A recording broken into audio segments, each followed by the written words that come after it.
অপর্ণা ও আর্যর বিয়ে হচ্ছে।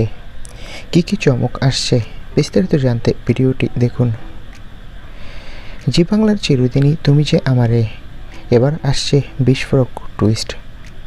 সদ্য প্রকাশিত প্রোমোতে দেখা গেল বৃষ্টি ভেজা রাতে অপর্ণার চোখে একটাই প্রশ্ন ছিল, রাজনন্দিনী কে? চারদিক থমথমে। আর্য চুপ থাকতে পারল না, স্বীকার করল, রাজনন্দিনী আমার স্ত্রী। এই এক বাক্য যেন অপর্ণার জীবনে জ্বর বইয়ে দিল। এতদিন যাকে ভেবেছে নিজের, সে আসলে অন্য কারো ছিল। তবে আর্যের কথায় এটুকু সান্ত্বনা, বিবাহিত ছিলাম। এখন সামনে দ্বন্দ্ব। এই অতীত কি অপর্ণার ভালোবাসাকে দুর্বল করবে নাকি বরং আরও শক্ত করে তুলবে? তারা কি একসাথে এগোবে নাকি আলাদা হয়ে যাবে?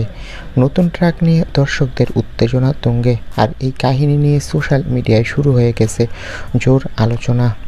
হ্যাঁ বন্ধুরা, সামনেই নাকি গল্পে ধামাকাদার টুইস্ট আসছে। সেখানে নাকি গল্প ঘুরে যাবে, আর্য আর অপর্ণার বিয়ে হবে। সেই সময় নাকি অনেক পরিবর্তন হবে গল্পে। তোমরা কে কে এই চমকগুলো দেখতে চাও কমেন্ট করে জানাও। ভিডিওটি ভালো লাগলে একটি লাইক দিবে আর আমাদের চ্যানেলটি সাবস্ক্রাইব করে পাশে থাকা বেল আইকনটি বাজিয়ে রাখবে। ধন্যবাদ সকলকে।